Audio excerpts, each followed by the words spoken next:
प्रधानमंत्री नरेंद्र मोदी ने आज जम्मू कश्मीर में असेंबली के चुनावों को लेकर क्या कहा सदन में, आप जरा ध्यान से सुनिए। आने वाले समय में 3 राज्यों में चुनाव है। जिन राज्यों में चुनाव उसमें से 3 की मैं बात करता हूं। महाराष्ट्र, हरियाणा और झारखंड, यहां चुनाव आ रहे हैं। आदरणीय सभापति जी, पिछली विधानसभा में इन 3 राज्यों में हमें जितने वोट मिले थे, इस लोकसभा चुनाव में इन 3 राज्यों में हमें उससे भी ज्यादा वोट मिले। तो आपने सुन लिया कि प्रधानमंत्री नरेंद्र मोदी ने 3 राज्यों में असेंबली के चुनावों की बात की। उन्होंने हरियाणा की बात की, उन्होंने झारखंड की बात की और उन्होंने महाराष्ट्र की बात की, लेकिन उन्होंने जम्मू कश्मीर की बात नहीं की। प्रधानमंत्री नरेंद्र मोदी जो भी भाषण देते हैं, सभी लोग जानते हैं कि वो भाषण एक टीम तैयार करती है और टीम तैयार करने के बाद प्रधानमंत्री के साथ वो भाषण शेयर करती है और फिर उसके बाद प्रधानमंत्री जो है वो भाषण देते हैं। और अगर टीम तैयार ना भी करे, जो प्रधानमंत्री की टीम के लोग हैं वो उन्हें चुनाव को लेकर, देश की सिचुएशन को लेकर और लगभग हर बात को लेकर उन्हें अच्छे तरीके से ब्रीफ करते हैं, उन्हें जानकारी रहती है तमाम चीज़ों की। अब जम्मू कश्मीर के चुनाव, जम्मू कश्मीर एक बड़ा इंपॉर्टेंट राज्य है। इस राज्य को लेकर उन्होंने 370 के ऊपर एक लंबी बात की और आर्टिकल 370 को लेकर उन्होंने कहा कि आर्टिकल 370 के को मॉडिफाई करने के बाद, अमेंड करने के बाद जम्मू कश्मीर के हालात ठीक हो गए और भी बहुत सारी बातें की। लेकिन उस समय भी उन्होंने जम्मू कश्मीर में चुनाव को लेकर कोई बात नहीं कही। और उसके बाद जब उन्होंने राज्यों में चुनाव की बात की तो भी उन्होंने जम्मू कश्मीर को लेकर कोई बात नहीं कही कि क्या जम्मू कश्मीर में असेंबली के चुनाव होंगे या नहीं होंगे। ये भी नहीं कहा कि 4 राज्यों में चुनाव होने जा रहे हैं और उन 4 राज्यों के वो नाम लेते। कोई ऐसी बात उन्होंने नहीं की। तो इसका मतलब क्या, इशारा क्या है?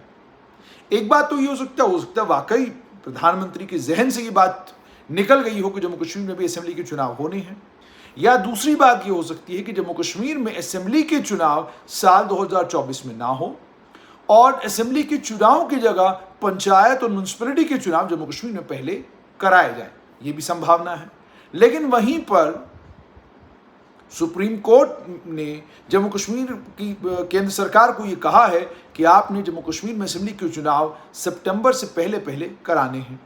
अब जाहिर सी बात है, सुप्रीम कोर्ट ने जो आदेश सरकार को दिया है, सरकार पूरी कोशिश करेगी उस आदेश का पालन करने की। लेकिन आंतरिक जो सिचुएशन है, जो इंटरनल सिचुएशन है, जो आतंकवाद के खिलाफ लड़ाई है, जो अलगाववाद के खिलाफ लड़ाई है और जो आतंकवाद के खिलाफ एक बड़ी जंग केंद्र सरकार ने छेड़ रखी है, उस जंग को लेकर जो इस समय सूरत हाल जम्मू कश्मीर में है और जो ADGP जम्मू आनंद जैन ने जो बात कही, या जो अलग अलग रक्षा विशेषज्ञ कह रहे हैं कि आतंकवाद के ऊपर जिस तरीके से हम प्रहार कर रहे हैं और जितना मजबूती के साथ हम प्रहार कर रहे हैं, इसमें कामयाबी तब जाकर मिल सकती है जब इसी तरीके से ये काम आगे बढ़ता रहे।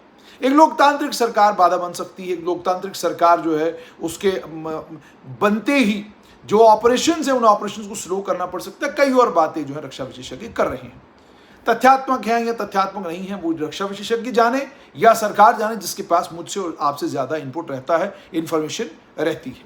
उसके अलावा ये बात भी है कि सरकार ने बार बार इस बात को रिट्रेट किया है कि पाकिस्तान कब्जे वाला जम्मू कश्मीर जो है वो भारत का भिन्न अंग है और अनसॉल्व्ड है, अनरिजॉल्व्ड है, हमने उसको रिजॉल्व करना है। और ये भी बार बार केंद्रीय गृह मंत्री कह रहे हैं कि पाकिस्तान कब्जे वाला जम्मू कश्मीर भी हम पाकिस्तान से वापस ले लेंगे।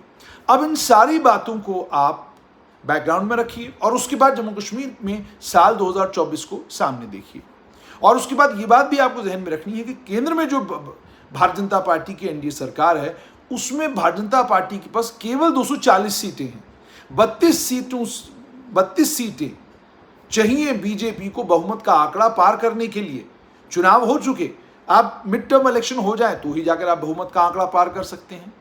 मिड टर्म इलेक्शन कोई सरकार तब तक नहीं कराएगी जब तक वो इतनी कॉन्फिडेंट ना हो कि हम चुनाव में उतरेंगे तो हमें भारी बहुमत मिलेगा। ये सारी बातें, इसके अलावा और कई बातें हैं।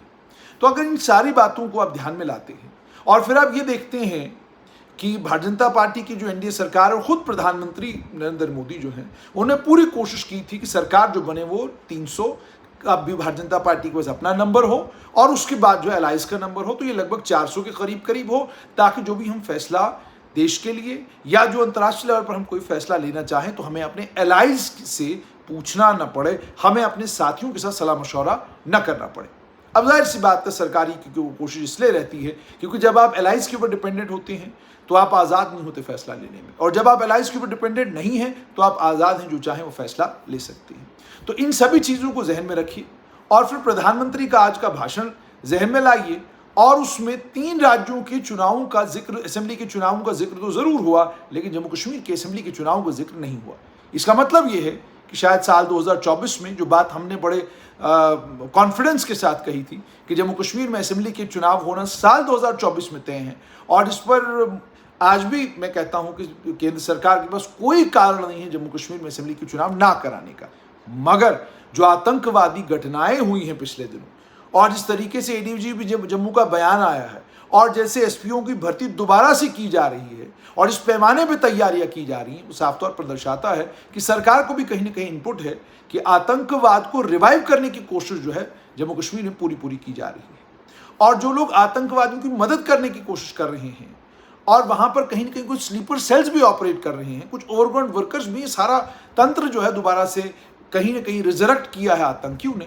इस तंत्र को ध्वस्त करना मुकम्मल तौर पर, और जम्मू संभाग को भी आतंकवाद मुक्त मुकम्मल तौर पर करना। हालांकि बार बार पुलिस रिट्रेट करती है, आतंकवाद मुक्त है, लेकिन वहीं पुलिस का खुद का बयान कि 6-7 छोटे छोटे ग्रुप हैं जो जम्मू संभाग में आए हुए हैं और कोशिश कर रहे हैं डिस्टर्बेंस करने की। लेकिन हमारी पूरी कोशिश है कि इन सभी को खत्म कर दिया जाए, इन सभी को साफ कर दिया जाए। इसमें कामयाबी मिली, 3 आतंकी जो है वो डोडा में मारे गए, और उसके अलावा आप ये भी जानते हैं कि कुठवा में एक एनकाउंटर हुआ, वहां पर भी 2 आतंकी मारे गए, तो 5 तो मारे गए। अब और कितने बाकी हैं वो पुलिस जानती है, वो खुफिया तंत्र जानता है। लेकिन बात बड़ी यही कि जम्मू कश्मीर केस में असेंबली के चुनाव होना साल 2024 में तय है, लेकिन आतंकवादी घटनाएं और जो अलगाववाद को रिवाइव करने की कोशिशें हैं, उनके चलते संभवतः ये भी संभव है कि साल 2024 में पंचायत और म्युनिसिपैलिटी जब चुनाव तो जम्मू कश्मीर में हो, मगर असेंबली के चुनाव कहीं दिसंबर 2024 के आगे न चले जाए।